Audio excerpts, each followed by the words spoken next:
I had the opportunity to speak today, and when I looked up in the audience, I seen Minister uh, Wali Allah there, and from the Nation of Islam, Mosque number 8 here in San Diego came out to fellowship with me today, along with some of the other believers. I want to send Mosque number 8 here out of San Diego a big shout out. I thank you for your support. I really do. And happy Savior's Day. It's truly been a blessing to be a part of such a wonderful group of individuals who definitely come out and support. So today we're talking about rethinking your landscape. As Freemasons, we often think about working tools and how they are able to be used for a more noble purpose. So today, our topic is rethinking your landscape. Once again, rethinking your landscape. And this is where we're at. We need to rethink some of the things that we do and how we do them in order to get a different answer. So as we adopt new perspectives in our first step to being successful, we need to also plant different seeds along the way. Greetings, everybody that's coming along. What's up, Brother Nico? Glad to have you with us today. As I was saying today, we are talking about rethinking your landscape. And that's a perspective that I think a lot of us need to definitely check. How do we get here? How do we rethink our landscape? And that's today's topic. And we're going to touch on a few other things, but definitely that one.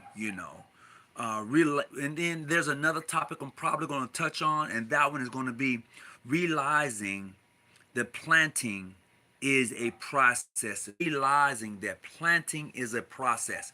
You'll catch me along the way as we begin to enjoy these few topics. Also, I want to send a big shout out to Jeff Long Grand Lodge out of Atlanta and their participating in the walk across the bridge representing Bloody Sunday. I understand that was a successful walk. I understand that there was Masons from quite a few various different Masonic jurisdictions, along with Prince Hall Masons, as they joined and walked across this particular bridge. I want to say that was today, but I want to say it was today. And also, I understand the president was present as they did this thing. I want to say it was today. But anyway, shout out to Jeff Long, Grand Lodge out of Atlanta. Man, great having you to do that. So today, as I said before, we're talking about rethinking your landscape. What does that look like? Rethinking your landscape. So many times, so many different brothers from so many various jurisdictions who are leaders in their various Masonic Grand Lodges. They don't put out what they want others to put out. So those who come, those who participate, and they see this, then they have to rethink. They have to begin to rethink the landscape. Greetings to you also. They have to begin to rethink the landscape. And what does that look like? When you say rethinking the landscape, or rethinking your landscape, what does that look like? And I can sit there and tell you from where I'm sitting, when I see the work that is being done in various Masonic jurisdictions, and when leadership steps up and really put forth a plan of growth, a plan for revalidating, reintegrating, rejuvenating, removing, redoing, just really pumping that jurisdiction up, that says a lot. It really says a lot. But however, when you have leadership within that same organization who do not plant good seeds, who do not come forth and do what is right for the organization in its totality, then what you're going to get, you're not going to be able to rethink the landscape. The landscape is not going to give birth to anything that you plant. That's just the truth. So when you are out, when you are a leader, in a wishful master, a senior warden, a junior warden, when you are a leader, this is your time to rethink the landscape of your lodge, meaning that you want to be able to grow your lodge, meaning that you want to be able to put your lodge in a better position than when you found it or when you got into that position. That's what you want to do as a leader. You want to rethink the landscape. You want to look back and say, okay, last year I was in this position. This year I'm in this position. How am I going to effectively move and assist the wishful master in the progress of this lodge? How am I as a Grand Lodge officer or any position I've been elected to or I hold, including the sisters, to the progression of this chapter, this grand chapter? You need to rethink the landscape. You gotta tilt the soil and plant the seed and then watch it grow. And then when it begins to grow, you who have planted the seeds, you may have to step aside. Too many times our leaders who plant seeds, they don't want to step aside because they want to reap the harvest. It's cool. I mean, I get it. But what needs to happen is those who are in leadership, when you have planted the seed and you begin to see it grow and flourish, you need to step aside and watch others who you have groomed to be leaders step in that spot. That's what you need to do. You need to rethink your landscape. But some of us don't want to do that because some of us are so caught up in being leaders till we don't understand who's following us. A leader who has no followers is not even a leader. He's just out and about, you know? And sometimes this is what happens to a lot of leaders. We have to plant the shade tree we may not sit under. Oh man, that is so beautiful. Absolutely. We have to plant the shade tree that we may not be able to sit under. So therefore we need to rethink the landscape, adopt a new perspective. And that is one of the first in being successful, not only as a leader, but in the growth of your organization. Thanks to Black Freemasonry, I will be getting Black Square and active in Dallas. Oh, great. All right. Hey, congratulations. Congratulations on that. William Whipson, how you doing there, bro? Appreciate you. Everything is well. But today our topic is rethinking the landscape. You know, and like I said in the beginning, I definitely want to send a big shout out to Jeff Long, Grand Lodge, and the sisters of the Order of the Eastern Star, and the brothers of the craft, no matter what jurisdiction you're in, and the participation that is planned to walk across the bridge there in Atlanta. I know that quite a few brothers from various jurisdictions had said that they was going, and I just want to send them that big shout out and let them know, hey, do your thing. Go ahead, get involved, stay involved, and plant that seed and watch it grow. And as somebody just posted here earlier, brother just said that you may plant the tree, but you may not be able to sit under the shade.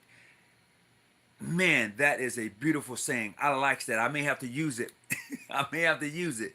And this is where we're at today. For those leaders who plant the seed, you may not be able to, you may not see it. You may not see the flowers bloom in the garden. You may not see the rose as it grows in your garden. You may not see the brothers who come behind you and really begin to carry on the momentum that you have put before them. And this is what leadership does. This is what it does. When you step out the way, that train continues to move forward. That train don't slow down. You planted the seed in these brothers. You've given them the working tools. You've showed them what it is, and you've been an example to them of how to be a Mason. When it comes time to step aside, step aside. Give them the opportunity to shine.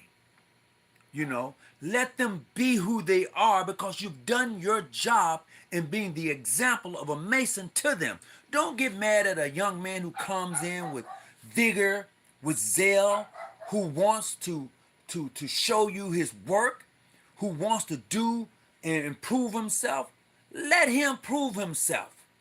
That young sister who comes in, let her prove herself. Let her do the work. If she has something she want to say and do, give it to her. If she got a function she want to put on, help that sister put on that function. We have to rethink, and we have to rethink our landscape. That's what we have to do. Too many times as old leaders, we get in the way of progress. We get in the way of those young leaders who come across. Man, they got it. Let them have it. It's okay. And when they ask for guidance, be there to give it to them. Be there to give it to those youngsters who want that guidance. You don't always have to be right. Just say, okay, bro, let me show you. We tried it that way. Take it. Go. Run with it. Once again, we have to rethink our landscape. And when we rethink our landscape, we're able to renew our minds. And in the process, those who come in behind us see how we grow. Then they begin to move. They begin to shift. They begin to come up and be the leaders that we want them to be. We as men, Freemasons, we have to uplift our sisters and brothers. Absolutely, we have to. We have to do that. Let me tell you, I believe some of our greatest leaders, and some people may not agree, I believe some of our greatest leaders are in the streets. They're thugs right now. Hear me clearly. I think, no. I know that some of our great leaders right now are thugs. You may say, brother, you have lost your mind. I haven't. Let me tell you why I haven't. Those individuals that's in the streets right now, them youngsters, them teenagers, they got a following. They got a following. Trust me on that. They got a following. And we need those type of leaders. We need to be able to shape and groom them. See, the process is the reason they are leaders, they are born to lead, but they're in the wrong area. And we need to go get them. We need to go get them youngsters. Because I'm telling you, brothers and sisters, I'm some strong leaders. And they're not going to back down easily. And those are the type of leaders we need, not only in Freemasonry, but we need them in areas to help our African American communities. We need them because they ain't backing down. See, when the police pull up, they ain't backing down. They calling back. They themselves are calling back up. You know, they ain't scared. See, this generation is a different generation than when I grew up. We seen the police, we ran, yes sir, no sir, blah blah blah. This now crew that's coming up, they'll shoot at you quicker than you can bat an eye. What? Oh, really? We need them types. So we can guide them, so we can give them this information that we have, this knowledge that we have. When I say knowledge and information, I'm clearly saying there's something about Freemason that can benefit this younger generation that is coming around that would help and rethink and reshape the landscape that is now before them. We have that information. We can do that. We just got to be willing to do it. I'm just saying, every semester I will drop some knowledge in one or two meets with me to learn. Absolutely. The youngsters are they are. Let me tell you this. I'm going to drop this dime for you. So school is almost to get out. I'm going to tell you something I'm working on right now. This is one of my projects, and I haven't shared this with nobody. I'm sharing it right now with everybody. This is one of the projects I'm working on. I went and got a meeting room at the library, right? Which is only 2 or 3 blocks from a high school. I put out some flyers, and I'm letting them know, hey, if you want to know anything about Freemasonry, come to the library at such and such a time. A Freemason will be there. He will talk to you about anything about Freemasonry. Now, mind you, most youngsters believe, and some old folks do, believe that the Freemasons are connected to the Illuminati. So I know just because they want to come. They want to come and ask those questions. They want to come, talk, and know for themselves.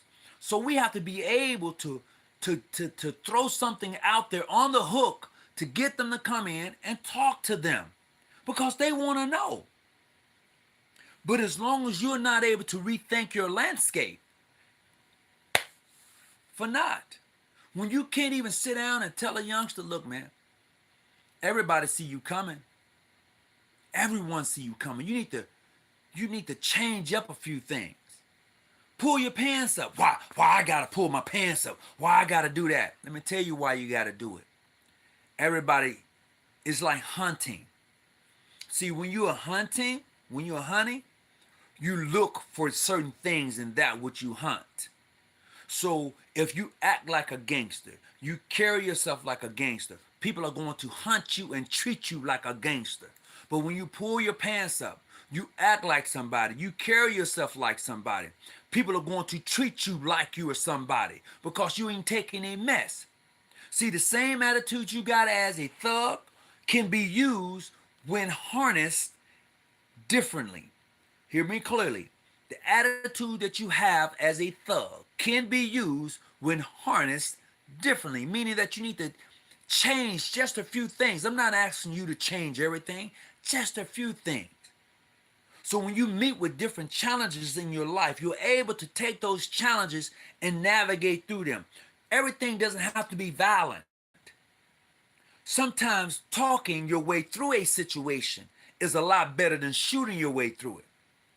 Sometimes just being able to negotiate and talk to someone is a lot better than being hostile.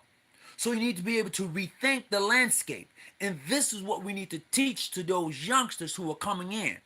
Because all of them are coming in from different spaces and places in their life.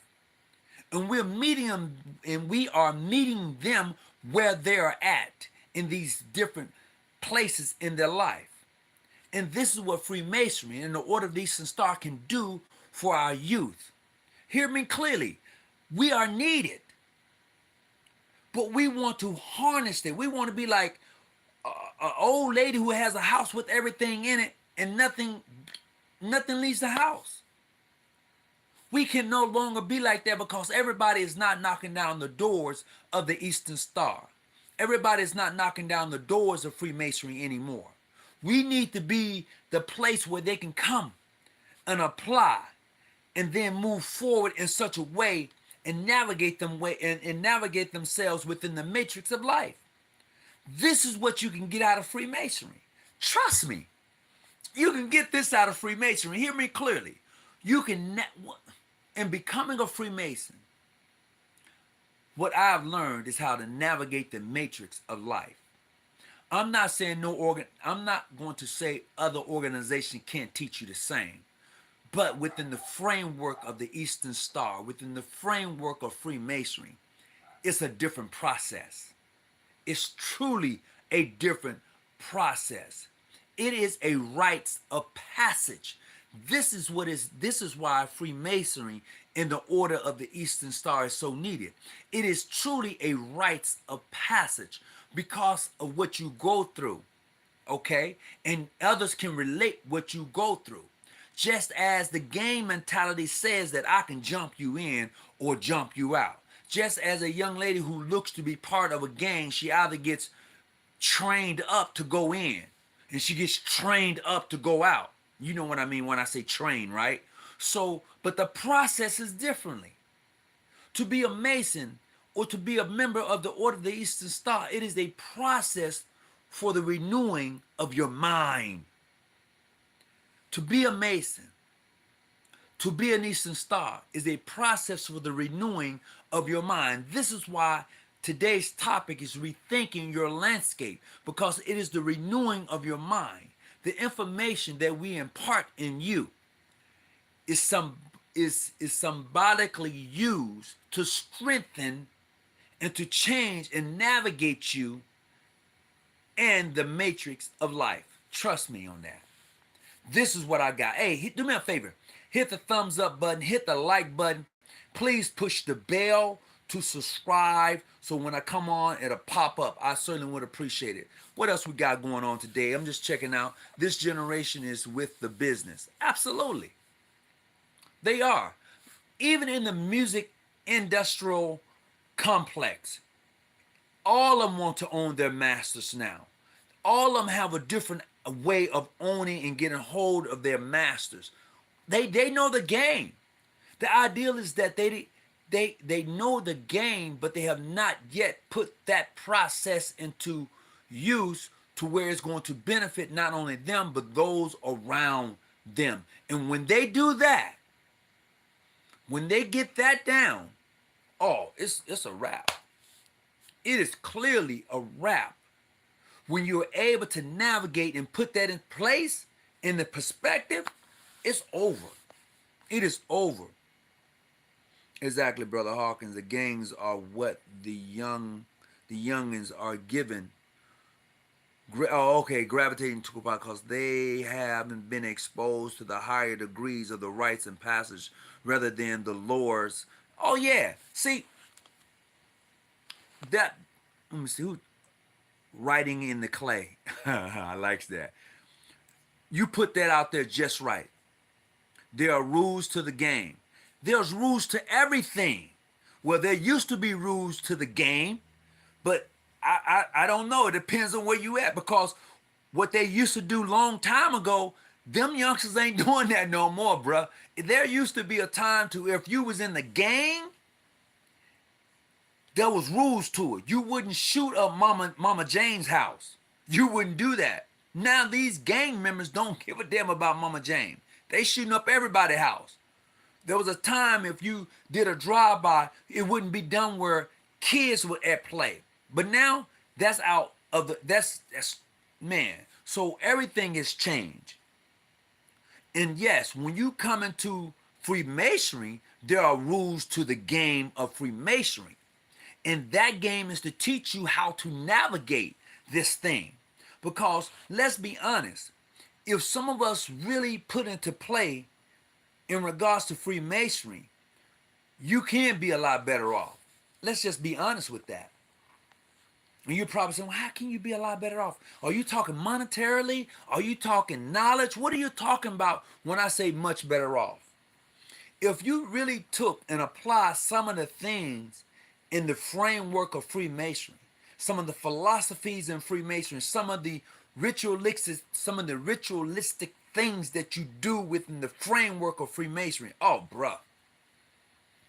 Like take for instance, being cautious.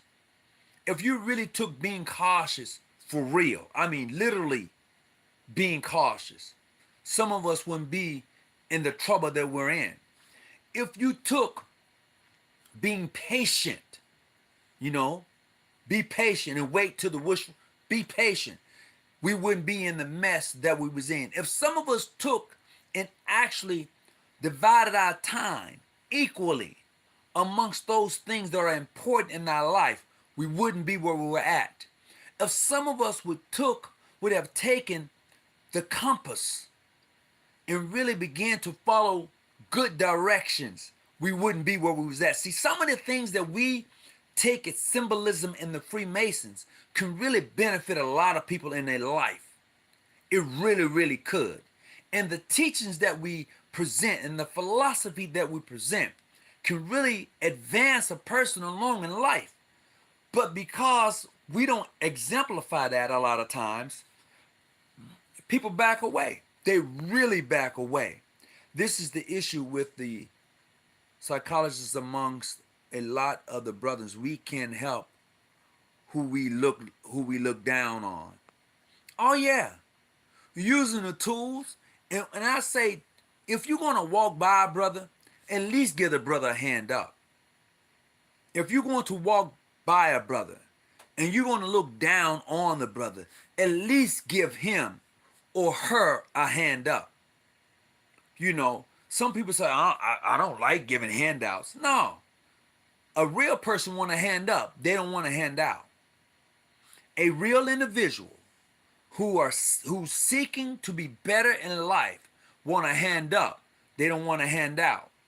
There's truly a difference. And most people believe in giving handouts. No, I'll give you a hand up and I will even walk with you, but I'm not giving you a handout. I'm not doing that. I want to be able to assist and aid you in such a way to when I'm gone, you can carry on. You don't have to be like, I can't do it. I want you to be able to do it. I want you to be successful at whatever you do. And along the way, you need to be able to pick someone else and do the same.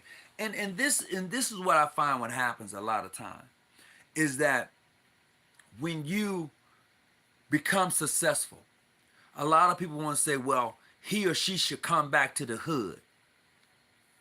Why? I need somebody right now to tell me why. If I get out of the hood, I need for you to tell me why should I go back. I know I have my own personal reason, but I need someone else. I need someone to tell me if I made it out of the hood, why should I go back and why do I owe anyone for getting out? I'll wait. I want to see in the chat. I want to see someone to post because I have my own reason. And I'm going to share it right now. I think when someone, African American, becomes successful and get out of the hood, get out of that ghetto, get out of that slum, because as long as you're in shit, it's not going to smell. Hear me clearly. As long as you sit in shit, and the longer you sit in it, it doesn't begin to smell. It's become a normal smell. And I believe those who get out of the hood, the slums, the ghettos, whatever you want to call it, when you get out, if you decide to go back and pull someone out, you got to make sure that they're ready to come out, because everybody ain't ready to come out. Hear me clearly. Everyone ain't. I said ain't ready to come out. I didn't say isn't. I said ain't. Everyone ain't ready to come out. And that's what it is. I'll call them back later. Everyone ain't ready to come out. So I believe a person who gets out of that slum, get out of the hood, get out of the ghettos, get out of whatever that situation look like. If they decided to go back and get anybody, that person has to be ready to come out. Because if they're not ready to come out, they will keep you in there. They will kill you. Have you ever noticed those rappers, young rappers, who go back to the hood, want to hang on the block, they end up dead? I'm worth 1.2 million. You think I want to go and hang around in the hood? I ain't going. I will send a bus, pick some of y'all up. You come where I'm at. I ain't going. I know I'm not coming back. I'm not going back. Because it's just like a swimmer who goes out to save the person who's drowning. And because the person who's drowning, they don't know how to swim, they will drown you. I'm telling you, I know how to swim. And a person who knows how to swim go out and try to save someone who don't know how to swim, they will drown you. In the same way it is when you come out of the slums, the ghettos, the hood, whatever you want to call it, and you go back and you call yourself gonna pull Johnny off the streets. Johnny know the streets, and you finna show Johnny some new shit. Johnny would kill you and take your shit and think he's come up. So no, no, because everybody ain't ready to leave the hood. Everybody ain't ready to leave the slums. Because if they was really ready to leave the slums, the hood, the ghettos, a bus, a plane leaves all the time. I will call up somebody. I will say, I've had enough. I'm ready to change my life. And you do that. You have a choice to do that. Just as Morpheus said in The Matrix, some people aren't ready to be oh, yes. No, bruh. They'll kill you. They will kill you. Just that simple. So in Freemasonry, everybody don't deserve to be a Freemason.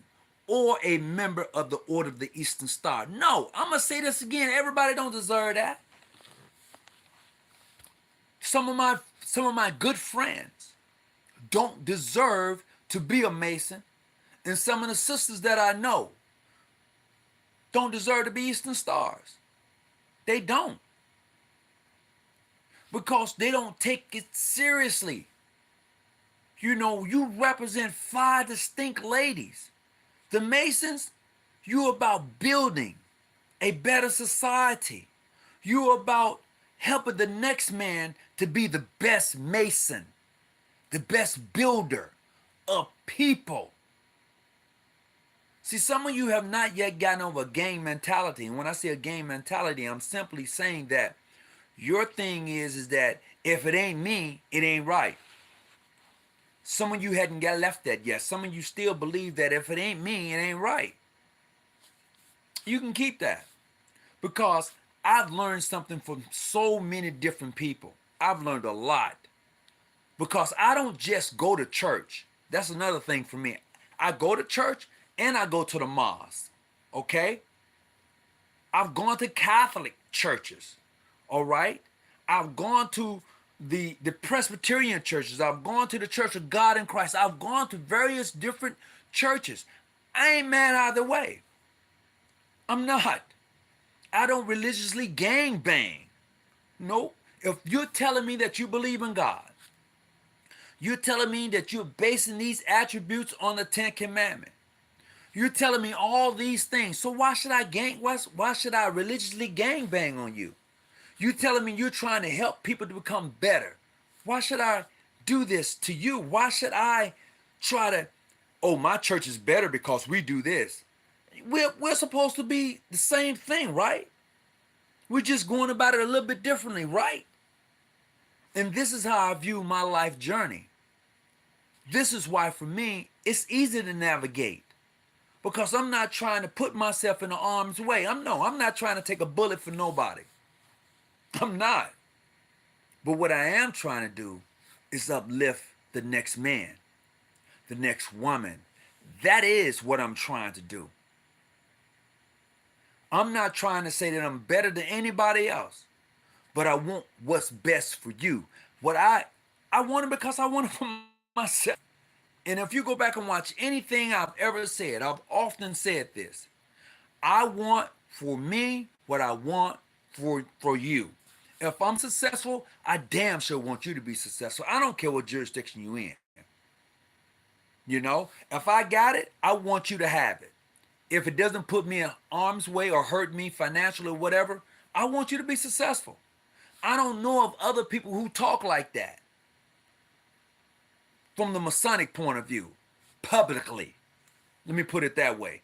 I don't know of anyone who talks like that publicly, Masonically. Now, I do know of others that I've come across, and I needed some favors, and they was able to give me the privilege in granting me the favor that I asked for. And it was done in a very smooth manner. I would say that. I can say that. And that's only because they didn't want the fanfare to come along with it. They wanted to do something, and here you go back and be done with it. That's the way they moved, and that's cool with me. I'm okay with that. I needed a favor. You granted me the favor. I'm thankful. And this is where Freemasonry really, really comes into play. Let me share this with you. A lot of you believe that Freemasonry, when you think about it, a charitable organization. Even I, at one time, thought that way. Oh, you know what? Tell me about the Freemasons. It's a charitable organization. We do no. Scratch that. See, Freemasonry, at its core, is supposed to be there for its members.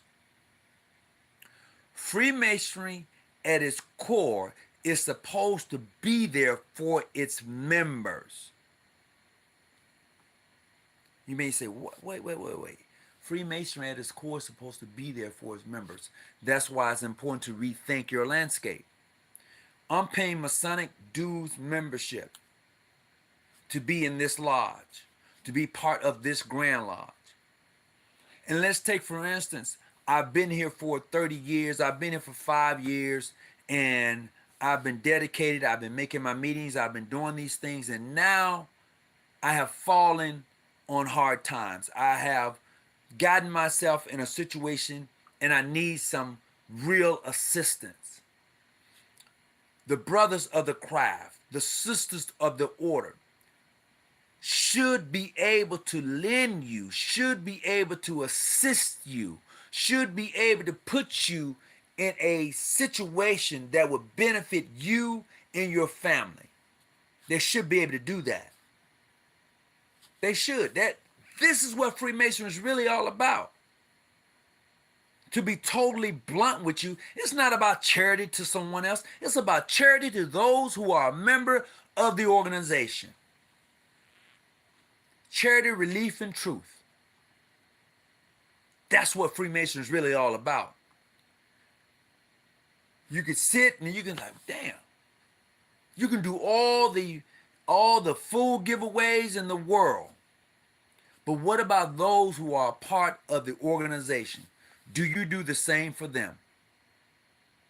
When they fall on hard times, do you really go and take care of the widows and orphans when the husband is no longer there? Is your Grand Lodge, your Grand Chapter, situated to assist and aid the widows and orphans? Are they? This is where we're at today. And to me, this is what I find in the organization itself. This is what I find. I can't speak for nobody else. Please hit the thumbs up button, hit the like button. I appreciate it if you do that. See what I got here. What do you mean it is the core? True, if we read the lessons of our obligation. I have to go back and find out. Even the slums, they are mine. I like, okay.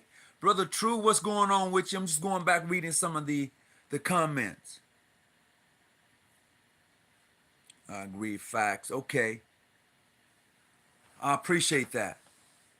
So here we are once again, finding ourselves in a situation to where, if taken seriously, if really applying the techniques, if really applying that which we find in Freemasonry to our lives, we can really be extraordinary.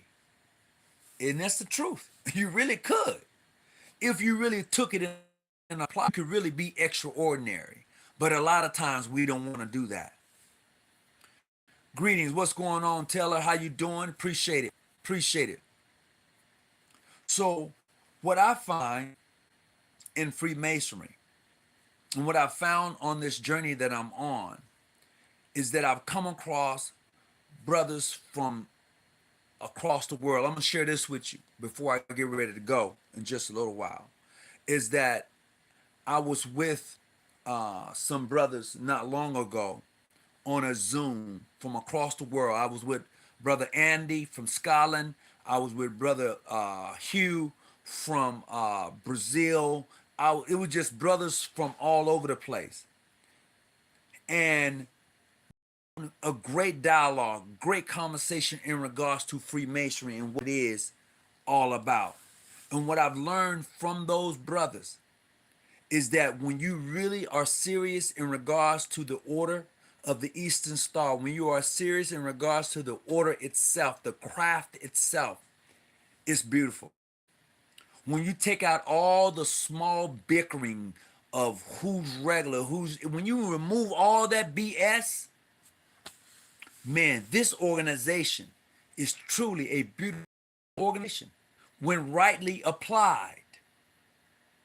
Hear me clearly, when rightly applied, this is a great organization. I don't care what section you're part of, whether it's modern, free, whether it's international, PHO, PHA, mainstream. When rightly applied, Freemasonry is one hell of an organization, bar none, when rightly applied. And what happens a lot of times, it is not rightly applied and neither is it taught properly. This is why you have the issues that you have, because it's not taught properly. And those who are in leadership refuse to step aside when you have a young man with zeal that you have taught to be the leader. And now he has rose to take your place. You're so hell bent on being in that place until you would rather tear the organization down and then watch it thrive. You need to rethink your landscape. That's all I'm saying. Just rethink your landscape and look at where you're at and how can you apply that to the growth of your organization. That's all I'm saying. And when you're able to do that, man, it's beautiful. When I hear from brothers from Africa who gives me a call, and yes, I actually do. Man, that is one awesome thing. When they tell me, hey, Brother Tony, if you ever hear over on the continent, this part of the continent, this is what you do. Here's where you can find me. Do you know what that means to me? I don't know about you, but I'm just saying to me, that means a lot. When a brother tells me, hey, look, when you come to Turkey, Istanbul, Turkey, when you get there, this is what you do. This is where you can find me. That's a lot. And let me tell you the kicker to that. It takes trust. It takes trust. It takes trust to leave your environment and go somewhere that you don't really know the landscape and allow someone to guide you. You catch that on the way home. Once again, when you leave your landscape and you go and allow someone to guide you, that takes trust. And yes, I've said it many times. You always go where you're welcome. Absolutely. Absolutely. I'm not going no place where I'm not welcome. If you tell me I'm not welcome, I'm not coming back. I apply that to everything in my life. If I go to a store and I receive some of the worst service in a store, I ain't coming back. I don't have to tell you I'm not coming back. I don't have to argue I'm not coming. I just don't come back. If I go to a restaurant and the service is terrible, I'm not telling you I don't have to say I'm not coming back. I just won't. So this is where we're at. We need to rethink our landscape. You know, I said this before. I'm gonna say it again. I'm getting ready and prepared to go to the Vegas here pretty soon. We're doing a raising in the desert. Brother Larry Diamond, peace. I hope that you'll be able to join us in Vegas in April next month as we journey to the desert for the raising in the desert. We're also going to be doing a creation in the desert. Oh yeah, we want you to experience Freemasonry. We don't want you just to say, well, you know, but man. No, we want your experience to be one that is so unique to when you talk to other people about it, they're gonna be like, damn, you. They're gonna be like, oh man, yes, we did that. That's what we want for those who come through those doors of the most wishful John G. Jones Grand Lodge of California. We want that for you. We want your experience in masonry to be like nobody else's experience. That's what we want. We want you to be able to talk about your experience in such a way to when you talking to, that's what we want. And that's the expectation. This is why it's important to rethink your landscape. The door is there. I mean, if you want to come and join us and watch, you can do that. It's open. We're not saying that you can't come and watch this process. If you are a Mason and you're interested in coming and joining and fellowshipping, you can do that. See, we're not like other jurisdictions that, oh, you can't come. No. If you can prove who you are and show that you are who you are and claim it to be, you can come and watch. Do Masons, wait a minute, do Masons eat pig? I don't know. That's up to that brother in his life, man. Do he eat pig? What part of the pig are you referring to? Some Masons like pork. I don't know. Now I can't talk for all Masons. I can't do that. I can't do that. I refuse to do that. And I'm gonna share this with you before I get ready to go. A lot of people say there are no secrets in Masonry. Some of you may have heard me say this before. I'm gonna tell you now. There are secrets in Freemasonry. You can go get any book you want to. You can read the initiation and you can do it all. You can read it for yourself. But let me tell you, you ain't going to find it in a book. I'm just saying, you are not going to find it in a book. Only real Masons know. There are secrets in Masonry. Trust me. Oh my God, there are secrets in Masonry. Some of them can destroy lives.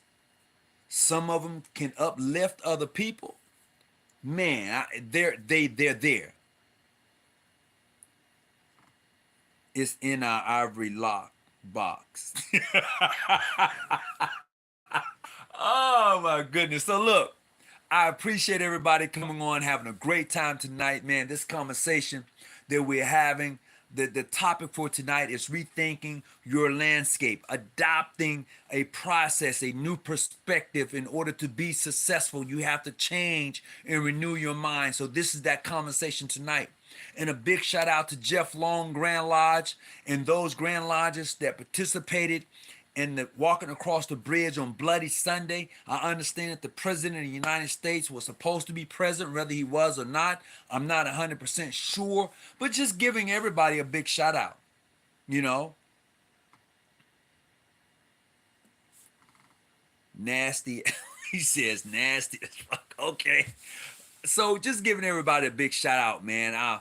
Much love from the most wishful John G. Jones, Grand Lodge, California, Ancient Free and Accepted Masons. Brother Larry Diamond, Grandmaster, I appreciate you, bro. And I hope that you will be able to join us in April 2023, next month in Vegas for the Raising in the Desert. I really, really hope that you'll be able to join us, Grandmaster Larry Diamond. I'm looking forward to your brothers coming out and fellowshipping with us. It's going to be one of those events for sure. Oh, no doubt about it. Maybe I missed some. Peace. Oh, okay, peace also to you. Cut the grass and stay out them bushes. Oh, most definitely, brother. Most definitely going to do that. Big shout out to my brother, Rick Wells from Texas. Abraham Grand Lodge came through this past weekend. We went out. We had a great time. It was totally awesome. Also, I want to send a big shout out to the Grand Council out of New York. They're going to be having their session coming up soon. Want to send them a big shout out. Hey, I wish you a successful session. This is the Supreme Council out of New York. I can't think of the name that they call it. I just know they got the session coming up. He was there. I was too. What's up, Brent? Oh, okay. What's up, Brother Lewis? How you doing, brother? All right. Okay, Brother Lewis, you was there? Okay, he was there? That's great. So I understand the president was there. That's great. Okay, I'm quite sure security was pretty tight, him being there. As I said earlier, I want to send a big shout out to Jeff Long, Grand Lodge out of Atlanta, Ancient Free and Accepted Masons, and those brothers and sisters who came along to participate in that walk.